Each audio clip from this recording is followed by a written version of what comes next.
புதிய நாட்டில் தஞ்சமடையும். தஞ்சம். ஸோ பரிசுத்த ஆவியானவர் அவங்க ரொம்ப பிலீவ் பண்ணுவாங்க. இந்த குவாக்கர்ஸ் ஆங்கிலிக்கன் சர்ச் பிலீவ் பண்ண மாட்டாங்க. சரியா? அப்போ இவங்க பிலீவ் பண்ணுறதுனால இவங்களை உபத்திரப்படுத்திட்டாங்க. அதனால இவங்க தப்பிச்சு போய் புதிய நாட்டில் போயிட்டாங்க. அப்போ தான் அமெரிக்கா கண்டுபிடிச்சிட்டு இருந்தாங்க. அமெரிக்கா பெரிய நாடு கிடையாது, இங்கிலாந்து தான் பெரிய நாடு. அமெரிக்கா வந்து நம்ப மாட்டாங்க. ஆமாம், குவாக்கர்ஸ் வந்து அங்கே ஒரு சின்ன குரூப். ஓ டூர் வரலையா? சரி, அட்டண்டன்ஸ் போட்டுருங்க. சரி. அமெரிக்கா வந்து அப்போ தான் புதுசாக கண்டுபிடிச்சிருந்தாங்க. கண்டுபிடிச்சதுனால யார் வேணாலும் அங்கே போய் இடம் வாங்கலாம். ஃப்ரீடம் இருந்துச்சு அமெரிக்காவில். யூரோப்பில் வந்து மக்களை துன்புறுத்துவாங்க. ஸோ அதனால இங்கே துன்பம் சகிக்காமல் அவங்க அங்கே போய் தஞ்சம் அடைச்சிட்டாங்க. அமெரிக்கா வந்து அப்போ பெரிய ஊர் கிடையாது, அது வேஸ்ட், சும்மா லேண்டாக கிடந்துச்சு, வனாந்திரமாக இருந்துச்சு. அப்போ அங்கே போய் அவங்க செட்டில் ஆகிட்டாங்க. குவாக்கர்ஸ் போய் செட்டில் ஆகிட்டாங்க. செட்டில் ஆகி என்ன பண்ணிட்டாங்கன்னா, குவாக்கர்ஸ் தான் வந்து அமெரிக்க அரசியல் அமைப்பை எழுதினாங்க.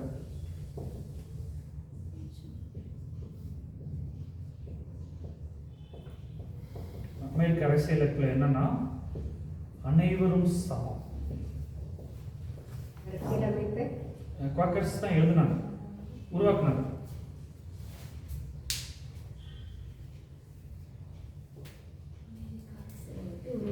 உருவாக்கினாங்க. நிஷாந்த் முதல்ல கிளம்பிட்டு சொன்னாங்க, ரொம்ப லேட்டாக. பிரேக்கில் கால் பண்ணி பார்க்கலாம்.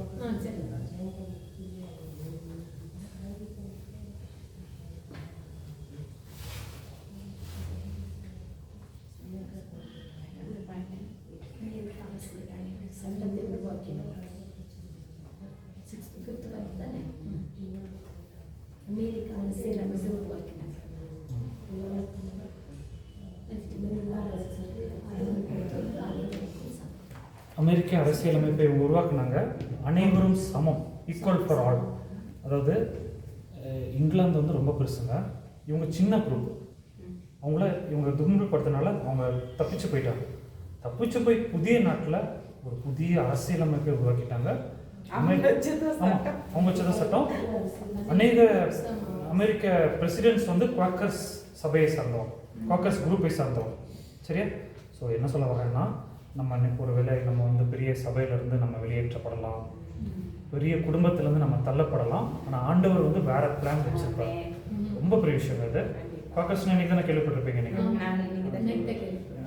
இந்த பைபிள் காலேஜில் சில பைபிள் காலேஜ் வந்து எப்படின்னா, நாங்கள் வந்து ஃபுல் டைம் தியாலஜி. ஸோ நாங்கள் சிஸ்டமேட்டிக்காக ஒரு வருஷமாக பண்ணுவோம். சிலர் வந்து பாஸ்டர்ஸ் இருப்பாங்க. பாஸ்டர்ஸ் இருக்கும்போது அவங்களால ஃபுல் எக்ஸ்பிளைன் பண்ண முடியாது, வித்தியாசம் இருக்குது. நீங்கள் ஆன்லைன்லாம் பார்த்துருப்பீங்க தானே, நம்ம டீச்சர்ஸ் எல்லாம் வந்து இது பண்ணியிருப்பாங்க. ஸோ குவாக்கர்ஸ் கேள்விப்படலைன்னா நீங்கள் சர்ச் ஹிஸ்ட்ரி படிச்சிருக்க முடியாது. குவாக்கர்ஸை கேள்விப்படலாம். பாஸ்டர்ஸ்க்கு வந்து ரொம்ப தெரியாது, அவங்களுக்கு பைபிள் வசனம் தெரியும். போகவே முடியாது எனக்கு. வெளியில கேஸ், அது கரெக்டாக அந்த டைமில் கேஸ் ஒரு பெரிய சபை கேஸ் இடையில தான் வரக்கூடிய. So okay. ஸோ குவாக்கர்ஸ் வந்து ரொம்ப முக்கியம். அதே டைமில் இவங்க ஆங்கிலிக்கன் சர்ச்சிலேருந்து வெளியே போயிட்டாங்க. ஆங்கிலிக்கன் சர்ச்சுக்கு உள்ளே இருந்து ஒருத்தர் ரிவைவல் பண்ணார். அவர் ஜான் வெஸ்லி.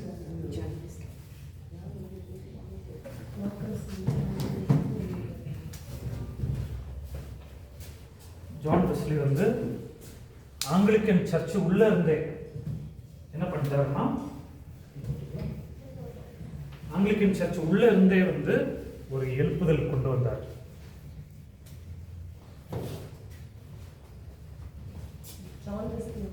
ஜான் வெஸ்லி இருக்கார்.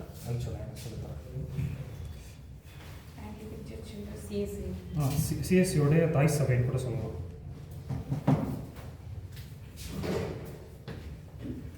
ஜான் வெஸ்லி, இங்கிலாந்து, ஆங்கிலிக்கன் மிகப்பெரிய சபைங்க. ஆங்கிலிக்கன் கேள்விப்படலையா? இப்பதான் கேள்விப்பட்டீங்களா? ஊட்டியில தான் இருக்கு. ஆங்கிலிக்கன் மிகப்பெரிய சர்ச்சு. சரியா? ஆமாம். இப்போ நம்ம சிஎஸ்ஐலாம் அதோடைய கீழே அதோடைய குழந்தைன்னு சொல்லலாம். சரியா? இது தாய் சபை பிரிவு. பிரிவு. ஓகே. ஜான் வெஸ்லி வந்து இங்கிலாந்துல இருந்து பண்ணாரு. இவர் வந்து என்ன பண்ணாருன்னா ஆங்கிலிக்கன் திருச்சபையில எழுப்புதல் கொண்டு வர ட்ரை பண்ணாரு.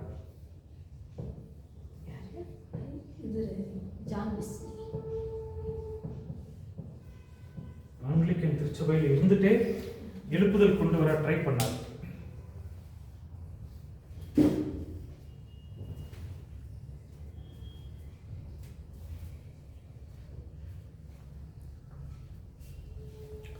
ஆனால் இவருக்கு முடியல. என்ன பண்ணிட்டாங்கன்னா அவர் டைரியில் எழுதி வச்சிருக்கிறாரு.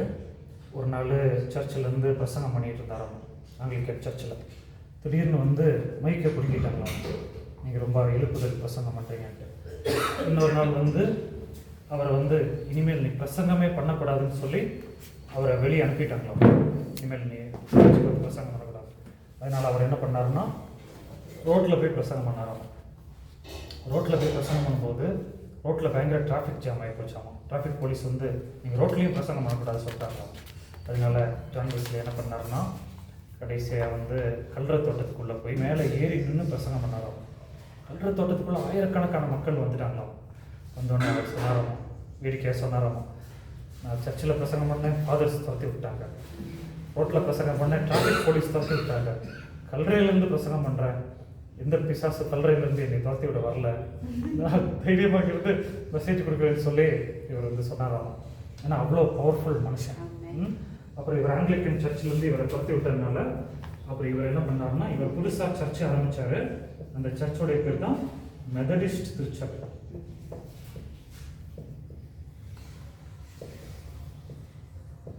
கேள்விப்பட்டிருக்கீங்களா? மெதடிஸ்ட் பெங்களூர்ல, சென்னையில். கண்டிப்பாக சிட்டிஸ்லலாம் என் பையன்லாம் மெதடிஸ்ட் ஸ்கூலில் படிக்கிறான். ஜான் வெஸ்லி உண்டாக்கின ஸ்கூலில், சர்ச்சோடைய ஸ்கூலில் படிக்கிறான். ஸோ மெதடிஸ்ட் வந்து ஒரு முக்கியமான ஆர்கனைசேஷன். ஜான் வெஸ்லி தான் ஃபவுண்டர். சரிங்களா? ஜான் வெஸ்லி தான் ஃபவுண்டர்.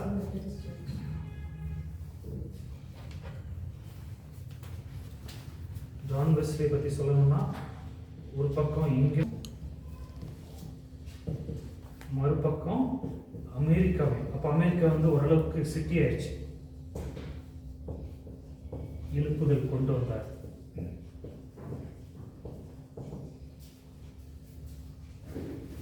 ஒரு பக்கம் இங்கிலாந்தையும் ஒரு பக்கம் அமெரிக்காவையும் ஒரு சேர அசைச்சார் ஜான் வெஸ்லி.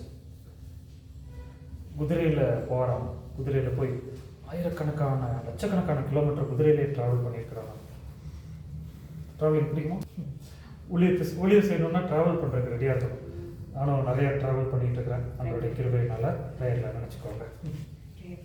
யாராச்சும் ட்ராவல்லாம் நிறைய பண்ணுவீங்களா? ஓகே, பாருங்கள், ஆயிரக்கணக்கான போயிருக்கலாம். நான் வந்து அன்று நான் மண்மைக்காக சொல்கிறேன். ஃபஸ்ட்டு நான் சென்னையிலேருந்து வரும்போது, இது சென்னைன்னு நினச்சிக்கோங்க, சி சென்னை. ரெண்டாவது வேலூர், மூணாவது பெங்களூர், நாலாவது மைசூர், அஞ்சாவது கூடலூர். சரியா? ஸோ நான் முன்னாடிலாம் வருவேன். இங்கேருந்து கிளம்பி இங்கே கிளாஸ் எடுக்க வருவேன். இடையிலலாம் நான் இருக்க மாட்டேன். நான் ஆண்டோடைய கிருபையினால சென்னையில் சென்டர் கொடுத்துருக்குறாரு, வேலூர்லேயும் சென்டர் கொடுத்துருக்குறாரு, பெங்களூர்லேயும் சென்டர், மைசூரில் மட்டும் மிஸ்ஸிங், கூடலூர்லேயும் சென்டர். அப்போ நான் யோசிச்சு பார்க்கும்போது இந்த ஒரு ரீஜியனை ரீச் பண்ணுறதுக்கு ஆண்டவர் கிருபை செஞ்சுருக்காரு. ரொம்ப சந்தோஷமாக இருக்குது. இல்லைனா முன்னாடி சும்மா வருவேன். இப்போ வந்து ஒவ்வொரு சென்டர்லேயும் ஸ்டாப் பண்ணி கிளாஸ் எடுத்துகிட்டே வரோம். ஆனால் ரொம்ப மைசூர்லேயும் பிபிஎஸ் எடுத்துட்டோம். மைசூரில் போன வருஷம் 300 பிள்ளைங்க இருந்தாங்க. ஆனால் கிளாஸுக்காக ப்ரேயர் பண்ணிட்டு இருக்கிறேன். அந்த வைப்பார் என்ன சொல்ல வரேன்னா, நம்ம ஜான் வெஸ்லி மாதிரிலாம் நம்ம வர முடியாது. இவங்களாம் மிகப்பெரிய மனிதர்கள். லட்சக்கணக்கான கிலோமீட்டர் குதிரையிலேயே ட்ராவல் பண்ணியிருக்காங்களாம். அது ஈஸி கிடையாது. அப்போது யூரோப்பு, இங்கிலாந்து, அமெரிக்கா ரெண்டையும் ட்ராவல் பண்ணி அதிகமாக இது பண்ணியிருக்காங்க. நம்மளும் வந்து கேட்குறதுக்காக ஈஸியாக இருக்கும். அவங்க வாழ்க்கையில் நடைமுறையில் சர்ச்சே அவங்களுக்கு எதிர்ப்பு.